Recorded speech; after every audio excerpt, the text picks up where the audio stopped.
Good morning, ladies and gentlemen. Welcome to the Prudent Corporate Advisory Services Limited Q1 FY2024 earnings conference call hosted by ICICI Securities. As a reminder, all participant lines will be in the listen-only mode, and there will be an opportunity for you to ask questions after the presentation concludes. Should you need assistance during the conference call, please signal the operator by pressing star then 0 on your touch-tone phone. Please note that this conference is being recorded. I now hand the conference over to Mr. Rishad Kapadia from ICICI Securities. Thank you, and over to you, sir. Thank you. Good morning, ladies and gentlemen, and welcome to the Q1 FY24 results conference call for Prudent Corporate Advisory Services. We have with us from the management, Mr. Sanjay Shah, Chairman and Managing Director, Mr. Shirish Patel, CEO and Whole-Time Director, Mr. Chirag Shah, Whole-Time Director, Mr. Chirag Kothari, Chief Financial Officer, and Mr. Parth Parekh, Investor Relations. So without further delay, I would now like to hand over the call to the management for their opening comments. Thank you, and over to you, sirs. Thank you, dear, and let me welcome all of you to the earnings call of Prudent's first quarter of FY24. Thank you very much to all of you for spending the valuable time. I'm sure you all would be having the investors' presentation handy with you because you uploaded that presentation on the exchange yesterday. And while I'll be giving my opening speech, there will be a lot of references to those slides which are part of our investor relationships. So I'll just to start with about the overall business numbers. So I would love you, all of you, to straight away go to slide number 42. So there's a slide which talks about the details of our average AUM. So we have shared the details of quarterly average AUM as well as closing AUM. And if you see the charts on the right-hand side, our quarterly average AUM has grown by almost 22% on year-on-year basis and 5% on sequential basis to almost 59,000 crore. On standalone operations, we are starting Q2 with a very good tailwind. As you see on the chart on the left side, our closing AUM on 30th June is almost 7% higher when compared to the quarterly average AUM of Q1 of FY24. Hence, a large part of flow through of this really will happen in the second quarter. So we have started the second quarter also with a very good tailwind on the mutual fund front. Now I'll tell all of you to go to slide number 43. So that's a slide which talks about how the AUM has been, what is the AUM movement or equity AUM movement for the Prudent. So we have shared the details on what moved our equity AUM on a year-on-year basis and on a sequential basis. So till last quarter, mark-to-market movement was very, very subdued. However, scenario has completely changed in the current quarter. As seen in the left-hand chart, equity AUM has moved higher by 36% year-on-year to around 59,200 crore, with almost 70% of the movement being contributed by mark-to-market movement. Same way, if you look at on the sequential basis, equity AUM has moved higher by 13%, with 90% of the movement being led by the mark-to-market gains. Now, I would love all of you to just look at our slide number 44. So slide 44, on the bottom left, we have given the data on monthly SIP flows and our market share in the SIP. Our monthly SIP flow has grown by 26% year-on-year to 542 crore in the month of June, and we added almost more than 100 crore in the SIP flows in last 1 year. Our market share in overall SIP flows stood at 3.7% for the month of June. But if you look at our market share in SIPs in regular plan, because as you all knew that Prudent represent regular plan of the industry or regular distribution side of the industry. So regular plan is 77% of current SIP book of the industry. So if you look at 77% of the SIP book, then our market share is almost touching 5%, suggesting our strong focus on this product to drive the growth of the company. Average value of new SIP is also outpacing the existing book on an average by about 17-18%, suggesting the rising confidence among retail investors to allocate more and more towards SIP. So despite we being strong on the SIP front, we strongly believe there is a significant leg room to grow here, as 50% of our own investors base has yet not embraced the SIP. We have covered this data in slide 32 under the title, How Many Investors in Prudent do SIP. This untapped segment holds substantial promises for expansion. In next 3 years, Prudent as an organization, we aim to achieve an AUM target of 1 lakh crore, and we also foresee that our monthly SIP flow will cross 1,000 crore. So these are the two very strong data points which we carry internally as a internal target. Now, please, before I talk about the financials of consolidated, I would love to look at the standalone financial first. So just move to slide number 47. Let me take you to the standalone numbers first. In our mutual fund and the other financial product distributions, our numbers are much, much better. Thanks to the mark-to-market gain and the increasing SIP book, standalone numbers are strong on YOY and QOQ basis, wherein our top line grew by 25% YOY and 5.1% on QOQ, while our profit before tax grew by almost 46.8% on YOY and 16.6% on a QOQ basis. Now, please look at the slide number 46, which talks about our consolidated numbers. Now turn to slide 46. You have our consolidated numbers there. As you all are aware, and as you would have seen in the life insurance company's number as well, Q4 23 was exceptional quarter on non-par policy front due to new taxation changes which were going to set in from the current year. Hence, sequentially there is a dip. However, on a year-on-year basis, we continued our growth momentum with revenue and profit growing by 29 and 44% respectively. So I think this is the broad overview of about organization's numbers. So now I'll just open the floor for Q&A. Thank you. Thank you. Ladies and gentlemen, we will now begin with the question and answer session. Anyone wishing to ask a question may please press star and 1 on your touchtone telephone. If you wish to remove yourself from the question queue, you may press star and 2. Participants are requested to use handsets while asking a question. Ladies and gentlemen, we will wait for a moment while the question queue assembles.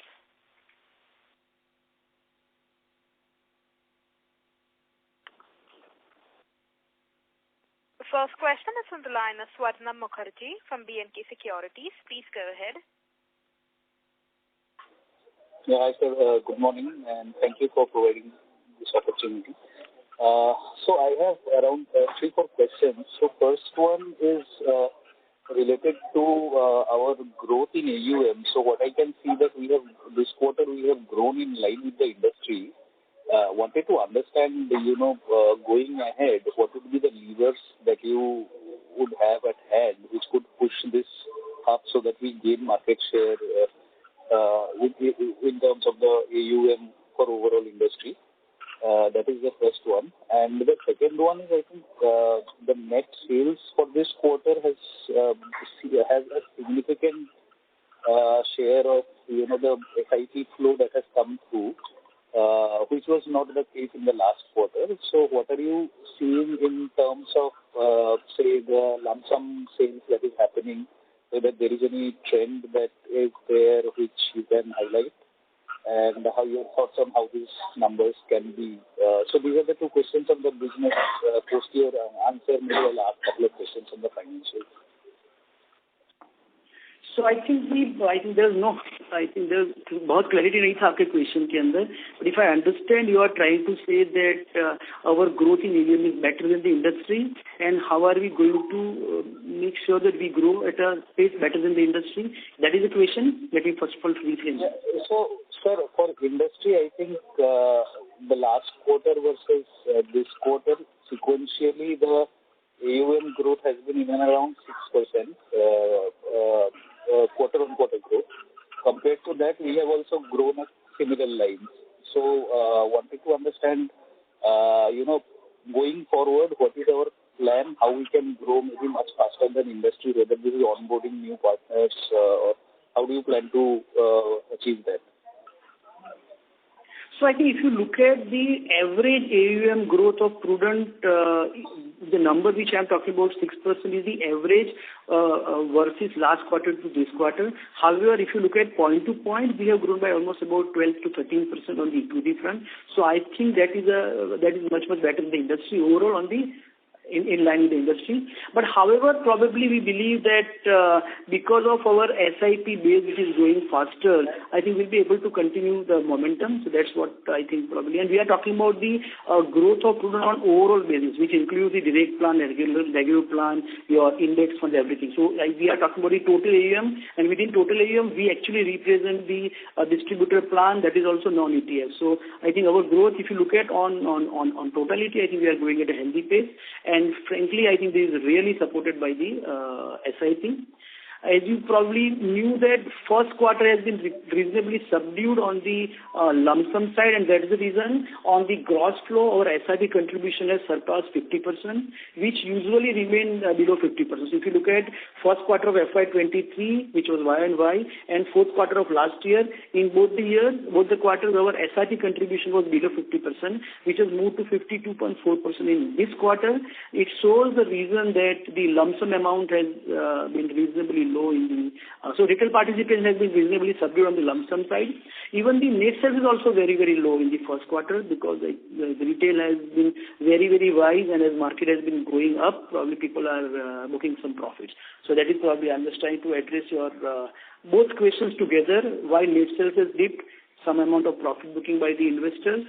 But I don't see this story to remain very strong because as market come to some kind of stability, probably retail investors will start coming back. Even if the lump sum remains reasonably lower, I think for us what is important would be the SIP book, and SIP book is growing at a very faster pace. So if you look at March, we were close to about 515 crore, we are now at 555 crore. So SIP book is growing month on month, and there has not been any dip in that numbers. Understood, sir. Is this also a function of us pushing SIPs more consciously, or is there any kind of particular reason why this quarter for the industry also on the lump sum side the growth remains steady? Any reason you can ascribe to this? So I think there is a conscious effort at our side to I think bring more and more money to SIP. That's definitely a very conscious effort because in case of retail, it is always an easier thing to advocate for investing small amount but for a long period of time. So if you look at current composition of my AUM also, close to 43-44% of my AUM is built up to SIP. So that's also a very conscious effort that if you bring business through SIP, you are avoiding the mark-to-market, business market timing, emotional thing. Everything is out of decision-making process. And that's a better way of collecting money. Yeah. Okay, sir. Understood. Also, a couple of questions on the financial side. So I see that this quarter the sequential growth in fees and commission expense is much higher than our fees and commission income. But if I look at it in terms of revenue as a percentage of revenue, this is quite steady apart from 4Q where there was a drop. So if you could just maybe pencil around the reason why this has happened, or what was the different thing that happened in 4Q because of which at that point of time it did not grow, that would be very helpful. I think unable to get you properly, but I think if you are saying that versus last quarter to this quarter, our expenses percentage growth is higher, right? That is the question. Then let me tell you, if you look at between last quarter and this quarter, there are two businesses which are important for us.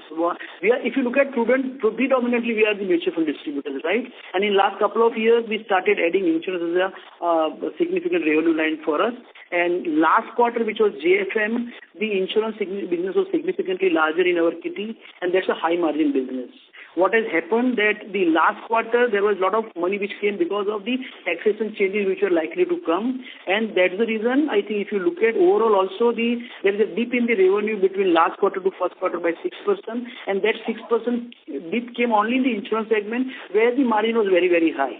So now look at two things separately. Insurance revenue has gone up, and that's the reason brokerage cost has gone up mutual fund distribution AUM as well as revenue has gone up, and there our sharing is roughly about 65%. So whatever is the additional revenue came, we shared 65% with our partners, while the high margin business of insurance has gone down. That's the reason you might be seeing the impact on the percentage terms on the commission. However, commission expenditure on mutual fund distribution and all other financial products has been very, very steady. Understood. And in terms of other expenses, also, if you could highlight this. Mr. Mukherjee, may we request you to use a handset while speaking? Yeah, just give me a moment. Sure, sir. Thank you. Yeah, is this better? So, yes, better. Please proceed. Yeah, so, sir, the last question is regarding other expenses. So there has been an increase this time. So if you can highlight what is the reason for that? So if you look at in the insurance segment, I think in the current year, revenue has improved significantly for us, mainly because of changing on the EOM guidelines. The insurance company has started paying better to us, and keeping that thing in mind, as insurance is a high revenue margin business for us, I think it's a conscious call at the management level to spend some money on marketing and branding and awareness for that business, and that's the reason you are seeing uptick in the other expenses. That is number one. Number two is every year we run a full year program called Prudent Loyalty Coin Program or Loyalty Club Program, where all the qualified partners on the mutual fund side and the insurance side has been in domestic event we do that, and where we facilitate them. So last year full year expenses has been equally distributed in 4 quarters. So there is some higher provisioning on the PLC side. So these are the two things which has been the main reason for increase in the other expenses. Got it, sir. Sir, the insurance payout, the higher payout that you mentioned, are you seeing it in terms of both life insurance and health insurance, or is it specific to one category? No, so we have on the business payout would be the way our revenue has increased. I think our payout for POS will also increase. That is one part. Second is insurance, and in the insurance segment, life and non-life both has a equally good book for us. So both contribute reasonably good business for us. Understood. Sir, I would like to rephrase. So whatever commissions you were receiving from insurance company, has it increased because of the EOM guidelines for both life and health?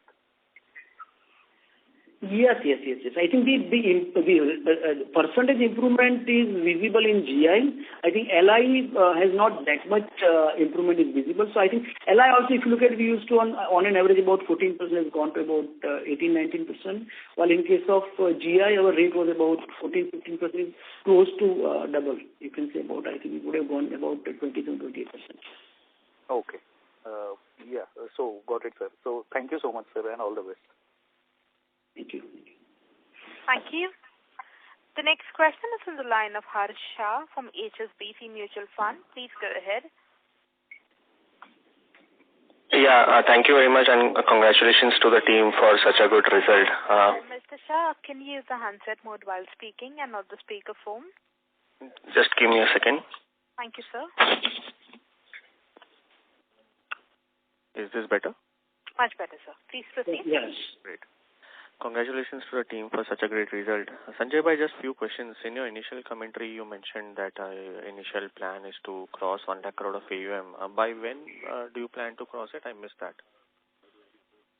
So I think we are at now 66,000 crore, and we believe that in next 3 years. So by end of 3 years, we should be able to reach that. And for that, the most important target would be 1,000 crore SIP book also. So 1 lakh crore and 1,000 crore SIP book both should go hand in hand. And secondly, where you mentioned your flows data on a quarter-on-quarter basis, slide 43. So we have a net sales of 682 crore on a quarter-on-quarter basis in equity AUM. That predominantly has to be SIP, right? Your SIP is almost 542.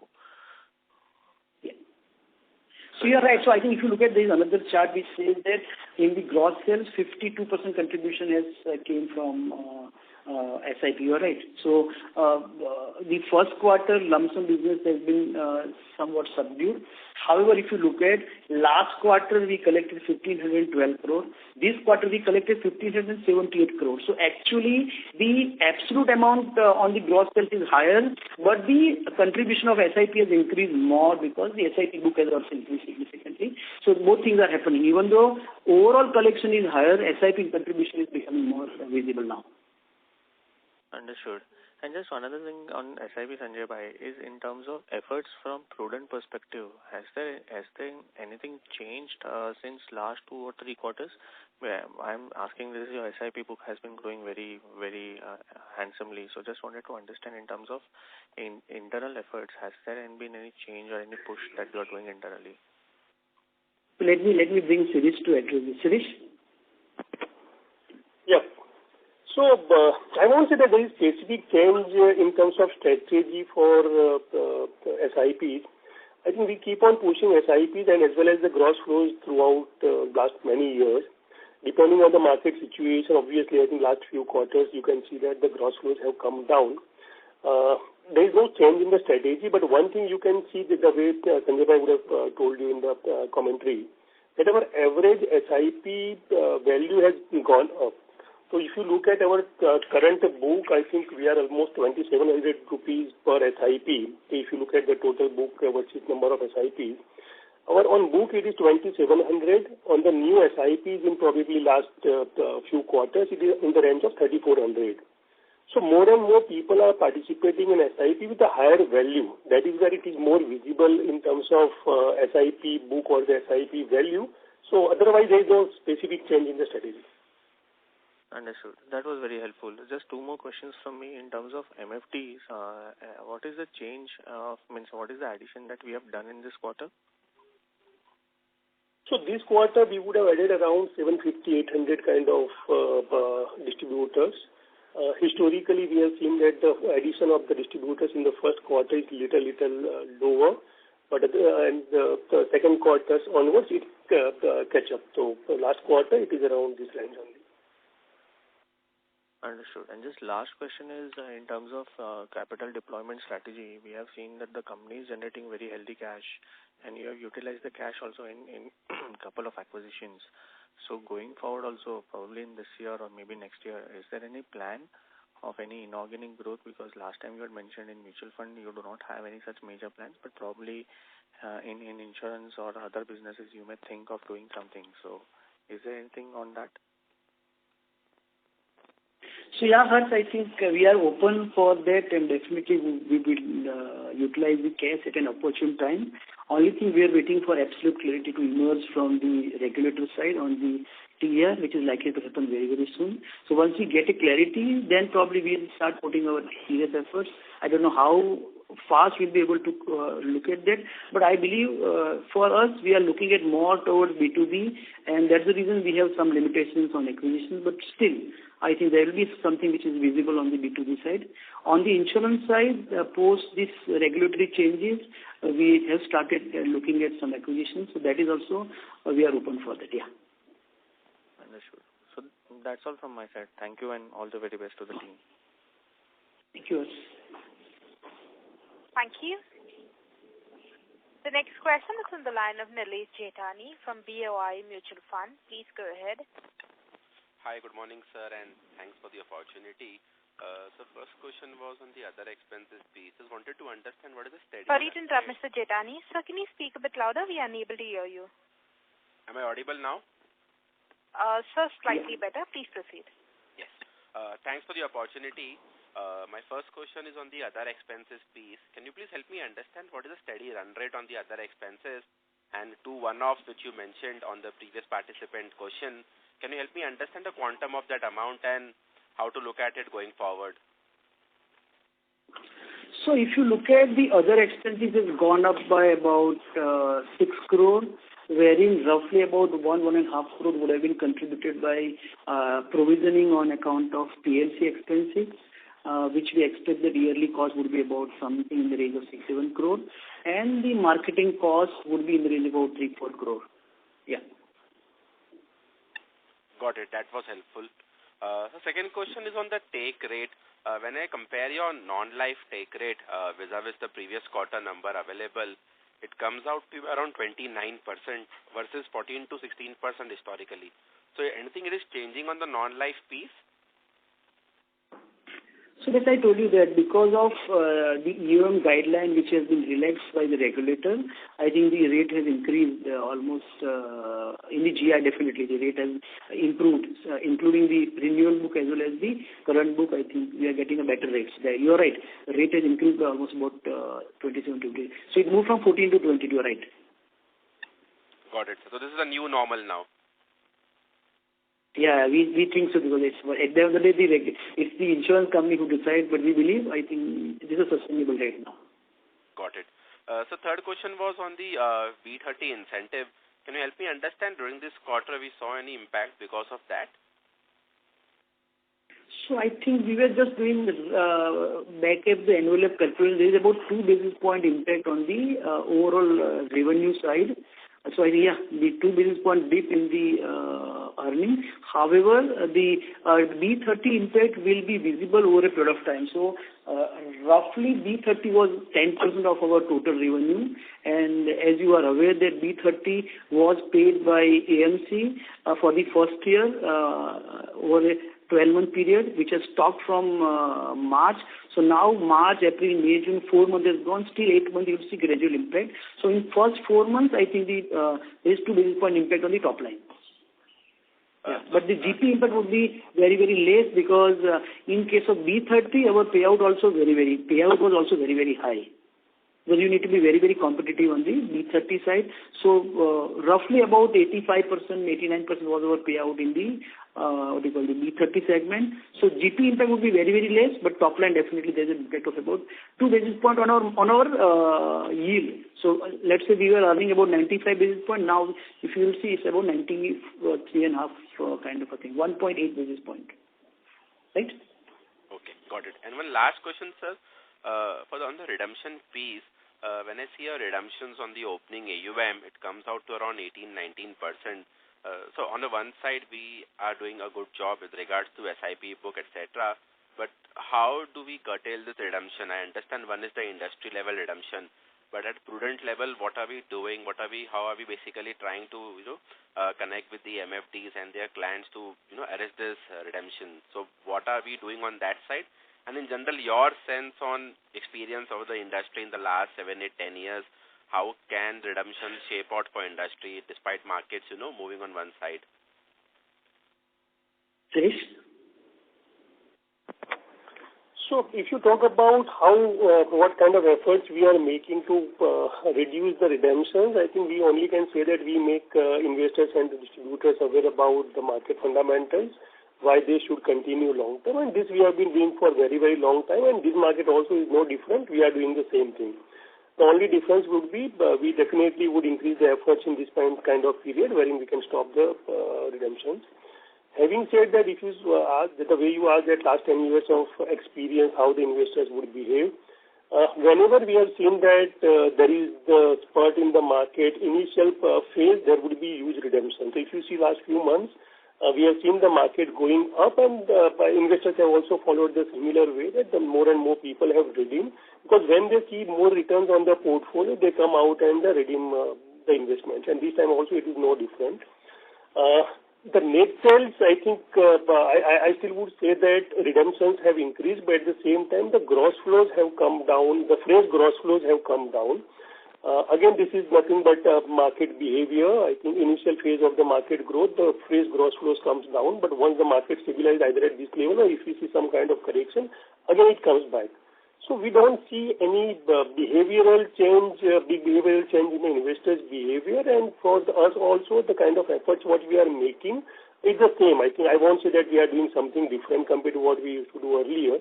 The only thing is in this kind of market, the activity levels increases, but it's the same. Got it, sir. That was really helpful, and thank you so much for answering all the queries, and all the best. Thank you.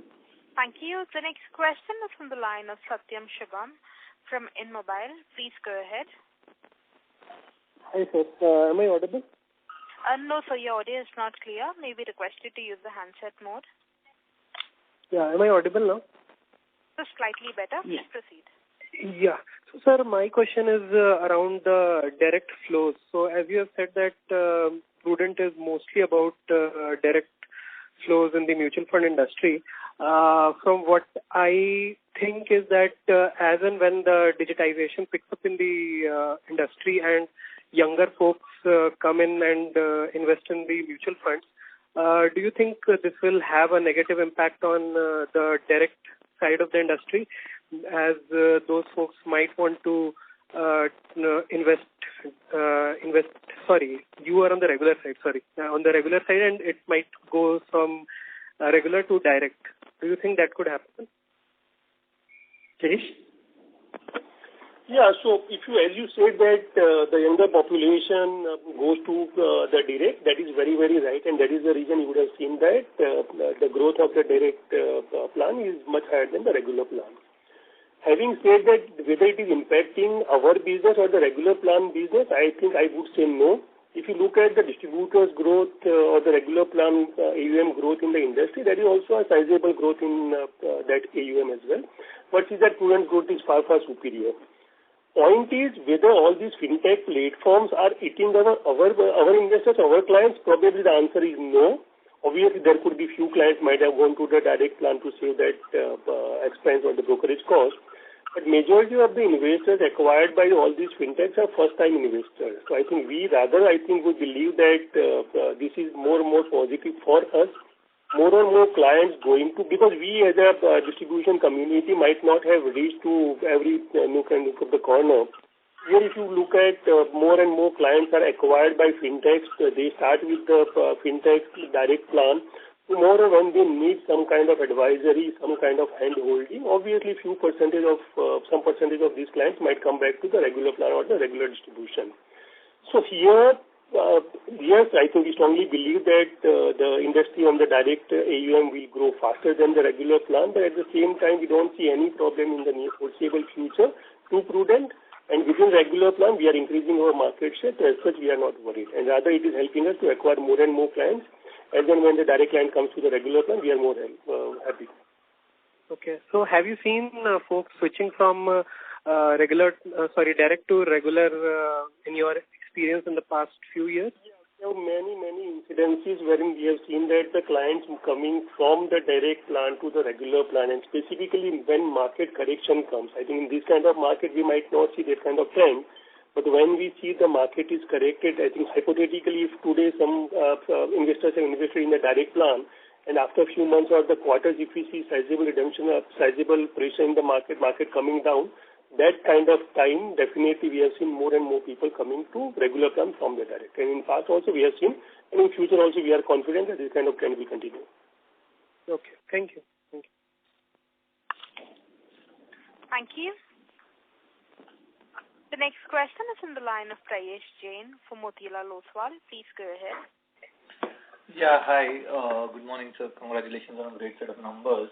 Firstly, when we talk about a 1 lakh crore AUM in the next 3 years, how much of that growth are you looking from, say, getting into new geographies or scaling up the geographies where the current share would be very less? So that would be my first question. And what is the kind of experience in the lower tier cities when you look at average ticket size or lump sum investments? How do you see the customer behavior in those areas? So if you see, there are two sets of assumptions in this 1 lakh crore AUM growth. One is the net sales and second is the mark to market. Then you say that how is the experience from the tier 2, tier 3 locations, and as we communicated to you earlier, that last 3-4 years Prudent expansion in the B30 market is very, very high. And the behavior of the smaller locations is that normally they start with the SIPs. Once they get the confidence, they start with the lump sum money. So in this year, in these cities, if you see the contribution from SIP is much higher in terms of percentage share.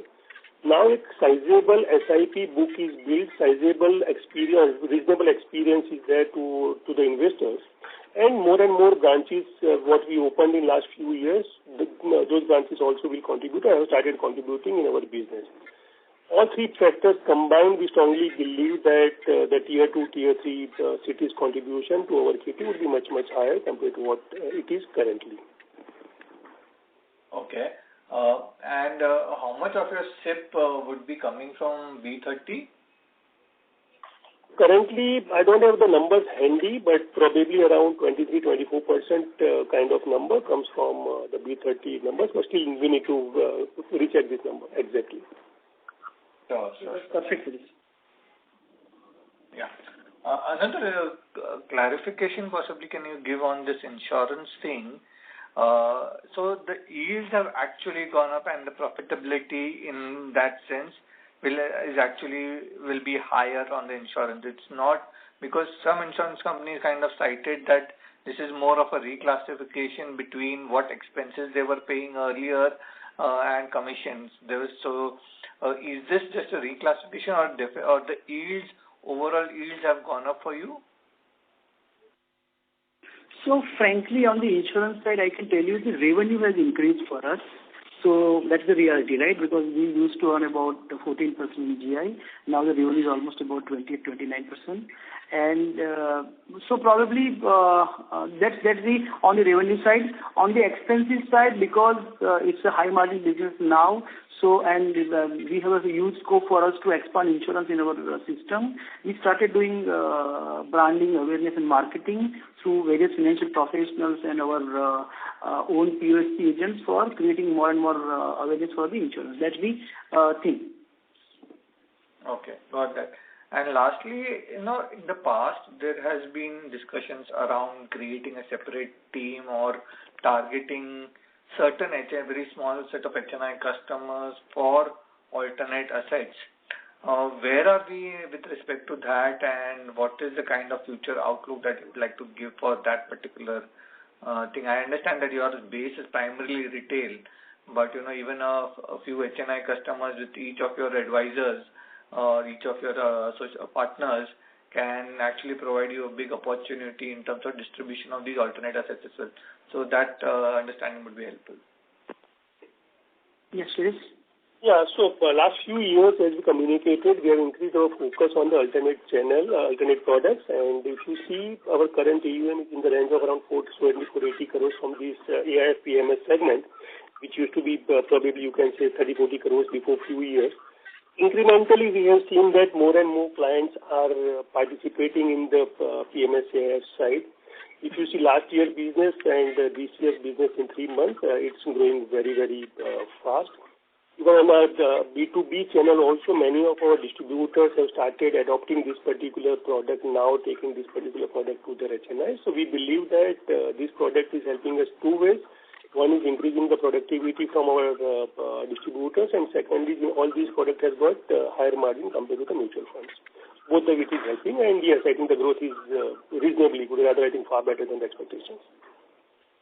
Got that. Thank you so much. Additionally, this is also helping us to, I think, position ourselves as a multiple financial product distributor rather than a mutual fund distributor alone, because probably now for somebody who is looking at acquiring the higher ticket customers, he should go and talk about the availability of all the products in his basket rather than only mutual funds. So that is helping us in acquiring the quality distributors also when they look at joining the platform. I think because of availability of multiple products in our kitty, I think they give a preference to Prudent. Got that. Thank you so much and all the best. Thank you. The next question is from the line of Saptashri Chatterjee from Grow AMC. Please go ahead. Good morning, sir. Thank you for the opportunity. So my question is, if you can talk about what is approximately our wallet share of the clients. Like I know the average ticket size is 4 lakh, but what would be our wallet share of the clients? And the second part is, as our clients mature and move towards higher ticket size, do we also have plans to have more towards wealth management? Because as the clients mature, they will be taken away by the wealth management plans. Yes. Yeah. So as you said that our average ticket size is around 4 lakh per client. Knowing the exact wallet share, because we strongly believe that no client will, or majority of the clients will not tell you 100% of their wealth. Obviously, I think as a B2B channel, knowing what percentage of the clients and have given the wealth to us, I think it is very, very difficult. So probably I think whatever number we will tell you, I think it is anybody's guess on that particular side. Second, as in when client becomes bigger and bigger, as you said, that they definitely would want to have the product diversification apart from the mutual funds, and that is where we already have diversified into multiple products in last 3-4 years, and today you see that Prudent offers almost all the products which is available in the financial distribution industry side.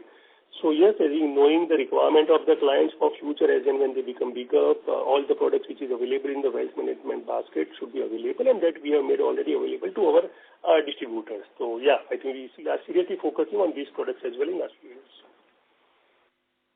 Understood, sir. And secondly, if you can help us with your attrition percentage in clients, and if you can maybe bifurcate or give some colors like whether that is higher or low in the higher ticket size clients as well as lower age group clients, whether it is higher on these two groups.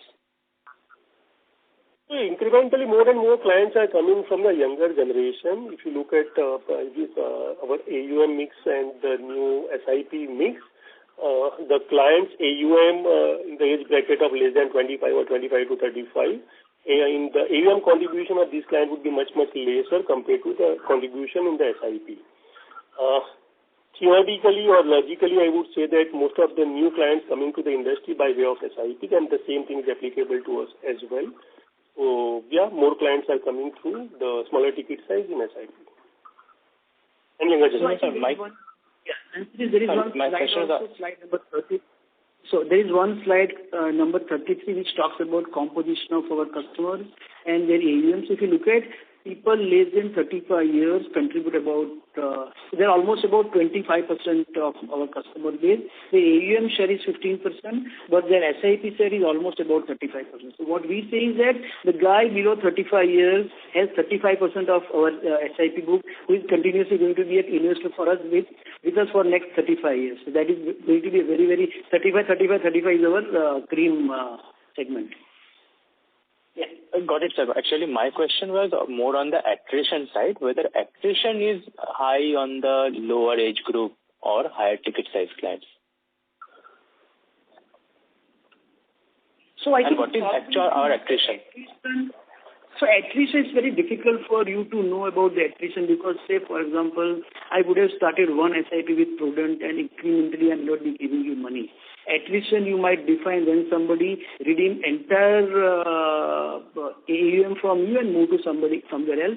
Normally that doesn't happen because if you have started something at one distributor and it might continue and he can find some another as a good advisor or good distributor, he might start giving new money to them. However, if you look at, because we service the bottom of the pyramid through our distributors, all probability that I think they remain hooked to our financial advisors because they not only do a distribution of mutual funds, they also enroll into many other products. So more or less, we believe that attrition would be very, very low unless somebody moves away from the market or somebody moves and go to somewhere else. That numbers are very, very, may not be that wrong. That way we have to analyze the data.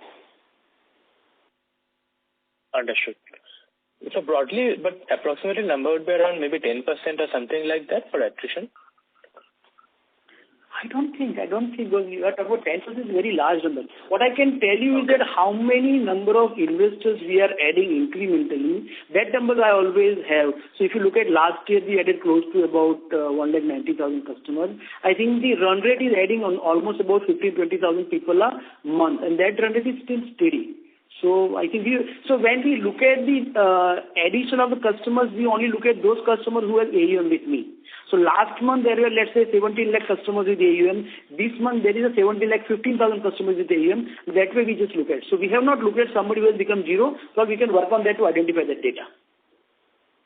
Understood, very helpful. Just last question from my side is, like for a long period of time, we are providing our recommendation list to the mutual fund distributor, which is a value addition to them apart from our platform.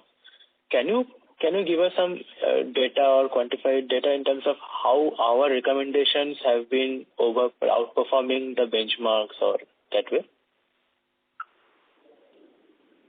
So I think roughly, when you look at the recommendation, it's not recommendation. We provide the focus list among all the mutual funds which are available. We provide the list of curated schemes, like let's say there will be 5 schemes in large cap, 5 schemes in mid cap, 5 in small cap. So that way our list is almost about 50-55 funds, and definitely their performance is much better than the industry because so it's a very broad list. It's not a list of 5, 6, 7 funds. It's a list of 55-60 funds. So what we wanted to look at would be that among let's say there are 500 funds available for our advisor, it is essential that we provide him the list.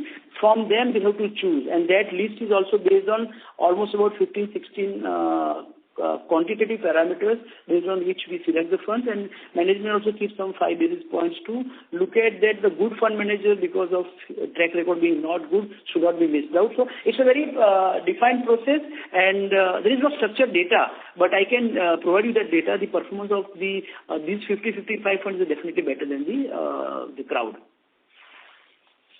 Got it, sir. Thank you so much and all the best. Thank you. The next question is from the line of Viraj Sanghvi from Banyan Tree Advisors. Please go ahead. Hello. Am I audible? Yes, sir. Please proceed. Yes. My question was regarding the yields. So if you see the mutual fund yields, so I think for this quarter it's around 94 basis points.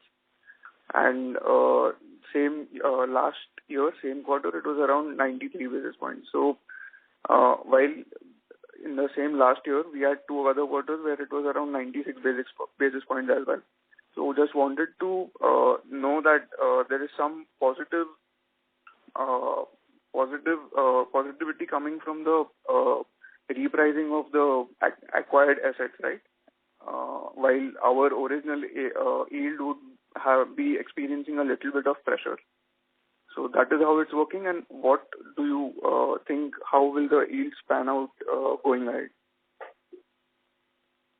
So I think probably series will also address, but I think more or less yield is flat. Another thing is that the new business which we are logging in would be probably reasonable. I think might be little bit higher yield than the current book, because current book comprises of our Karvi AUM. Current book comprises of my old assets, which probably has a better chance of repricing. So Karvi and old book together, which is roughly about 30-35% of my current AUM. That's the reason I believe the new business might be at a somewhat higher yield than the current book. Let's series address then. Finish. Again, it's a mix of multiple parameters. Sanjay said that out of my total book, there would be certain assets which are very, very old, and the yield on that particular asset would be less. Second component is the acquired assets, whether Karvi and IFAs. There also the yield would be lesser. Third component, what we would have acquired in last 3-4 years, that is the third component on the asset side.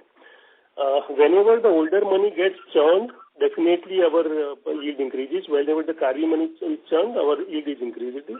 At the same time, the new business yield definitely, because of the size of the ANC, because of the TER guideline, the new business yield would be little lower than what we would have got in last few years. My money in last 2-3 years, what we would have invested, if that goes out and goes in the current yield, obviously there is a drop in the yield. So to say that what would be the exact impact going forward, money moving out of the historical assets will benefit, money moving out of the Karvi assets will benefit, money moving out of the investment done in the Prudent in the last few years, I think will not benefit. It's a mix of these things. So we believe that 2 benefits, one odd, I think moti our yield will be maintained for probably next few quarters. But in the long run, we might see some pressure in the yield. I think it will not be a sizable pressure in the yield, but yeah, I think there could be some basis point pressure in the yield because of the TER guidelines. New business is logged at a lower brokerage compared to what we used to get before few years. Sure. Thank you for the detailed answer. That's it from my side. Thank you. The next question is from the line of Abhijit Sakhare from Kotak Securities. Please go ahead. Hi, good morning. So first one is on the mutual fund side. Given the positive changes on the insurance front, are you seeing any sort of a substitution on the ground, given better incentives to replace, mutual fund with a ULIP product? We strongly believe that mutual funds are more remunerative than the ULIPs. So there is no point for us to focus on the ULIP side to increase the yield. Unlike few other players in the market, we always believed in the long-term trail, and as I said, I think we still strongly believe that mutual fund is a more remunerative product for the distributor. Even the MFDs are not seeing any change in behavior as of now. No, we have not seen any change in the behavior moving from mutual fund to ULIPs. That trend we have not seen yet. Got it. So second one, on the mutual fund side, generally, between SIP and lump sum flows, if you can give some color on what is the level of, concentration of AMCs, without giving names, like top 3, top 5, on the lump sum side vis-a-vis on the SIP side.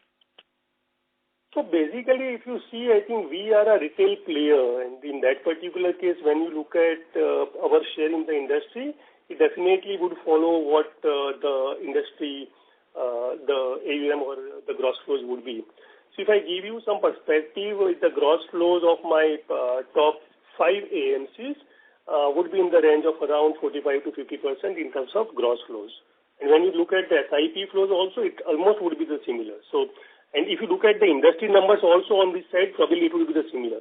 Since we represent retail, I think in terms of, obviously, I think the AMC would vary in my particular case compared to the industry. In industry, X AMC would be number 1.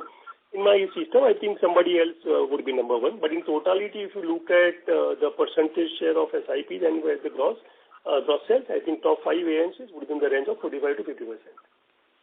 And the last one, our commission structure is evenly spread out, right? Like there's no, higher commission in the first year sort of a thing. No, so it's a perpetual thing in almost all agencies. Got it. Thanks a lot. Thank you. The next question is from the line of Lalit Deo from Equita Securities. Please go ahead. Yeah, thanks. Good morning. So just two questions. So firstly, like you mentioned about the Karvi book. So in the Karvi book, what is the extent of the repricing which we have done of the 8,000 crores which we have acquired? Your voice was not clear. So, but he's saying that how much repricing in Karvi book. I don't think Karvi will not see significant redemptions. I think the AUM is steady, and there are two pieces of Karvi assets. One is the Karvi assets which was mobilized by 12 Karvi distributors who became partners with Prudent. So once they became partners with Prudent, they might had some AUM with us, and their AUM has been merged with them. And on those assets, I think we shared according to what Karvi used to share. So now it's a part of hodgepodge. So it's very difficult to identify which pennies remain and which has not within the distribution and with the partners. And other piece which was the direct piece which was not assigned to any advisors, which still in the process of transferring as a lead. I think there we have been seeing that business is steady. No new money is coming in, no significant redemption is there. So more or less वो book वहाँ पर ही है. So I don't think significant repricing would have done in the Karvi side. Sure, sir. And so second one was that, so like you mentioned, in the insurance business that we have seen some increase in the marketing and business expense. So will this expense will be structural in nature and this will be a recurring expenditure in the going forward, or it is just a one-off kind of an expenditure? No, Lalit. I think marketing has to be a longer-term exercise because one quarter effort cannot lead you to any results. So I think it's going to be a longer-term exercise of spending money on branding and promotion because we believe insurance has a lot of scope for us to grow in our system. Sure, sir. And so just last question, so while we are waiting for the newer TR guidelines, so are we seeing any pressure in the newer MFD additions in the industry because of this anticipated changes in over the last 3 to 4 months? Siddhesh? You can say there are some pressure or some confusion amongst distribution community in last 3-4 months. But because of that, was there a sizable list participants who are entering into the industry? I think I won't say. Historically, in this particular period, because if you look at MFDs, many of them come from the insurance industries. And and most of the insurance industry was busy till March and then I think some part of April. So historically, April, May, June, the flows of the distribution addition is less. But otherwise, because of the TER guidelines, would there be a big drop in the acquisition or the addition? I don't see the problem as of now. Sure, sir. Thank you for your answer, sir. Thank you. The next question is from the line of Ajok Frederick from Sundaram Mutual Fund. Please go ahead. Hi, sir. Thanks for the opportunity. So just one question. What is the take rate for insurance business? If 100 rupees comes to us, how much stays with us and how much is given to the distributor? Sorry, I think can you ask me again question? No, what is our take rate? Because for mutual funds, it's 65% is given out, right? In insurance, what is that? In insurance, what is that? So if you look at the insurance business, I think we have been working seriously for increasing our business through POSP, and that segment is growing very, very fast. But still, I think the contribution of POSP is still muted. So overall, I don't think the expenditure on the POSP side or the commission side will not be very, very high. So all this 16 crores which came in the quarter has been through direct, through your employees. That's what you're saying? The employee as well as POSP. So BQP and POSP combined. But POSP will be very small in that share as of now. Yes. Okay. And this marketing spends which you mentioned, is it for the whole company or that is insurance specific in other expenses? No, that is insurance specific because it has been done by the insurance vertical, not by the promoter company, not by the holding company. It's by the insurance company for promotion of insurance business only as of now. So technically going forward, is it right to assume that the insurance income minus this is what your net income is? Is that how it works? Because I'm just comparing your last quarter versus this quarter, EOM, without EOM and with EOM. Ideally, you should not link the income to the expenditure because that's not the way things is going to be done. However, the expenditure on the business promotion side would be of a consistent in nature. And that's a proportion of the insurance business, right? It's not fixed. It will vary in case insurance income goes up, right? So that will probably quarter on quarter we'll review our strategy. So probably but I think that expenditure will probably will remain somewhat variable. Sure. All right, sir. That's helpful. Thank you. Bye. Thank you. The next question is from the line of Bhunesh Garg from Investec Capital. Please go ahead. Thank you for the opportunity and congratulations for a good set of numbers. So just one question from my side. Just want to understand our commission arrangement with AMCs. Is it linked to TER, for example, as a 50% of some, say 50% of TER, or is it a fixed commission, say 50 bps, 60 bps or something? And what's the reset frequency of this arrangement? So all AMCs, it is based on the percentage commission, not on the TER. It is not repricing on the book. So every month on the new business, the percentage is discussed or negotiated, not on the book.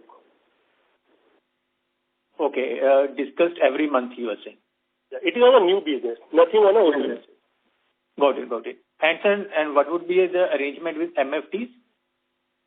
MFD also we follow the similar model. So whatever we communicate as a percentage commission on the new business, that we keep on paying the similar way.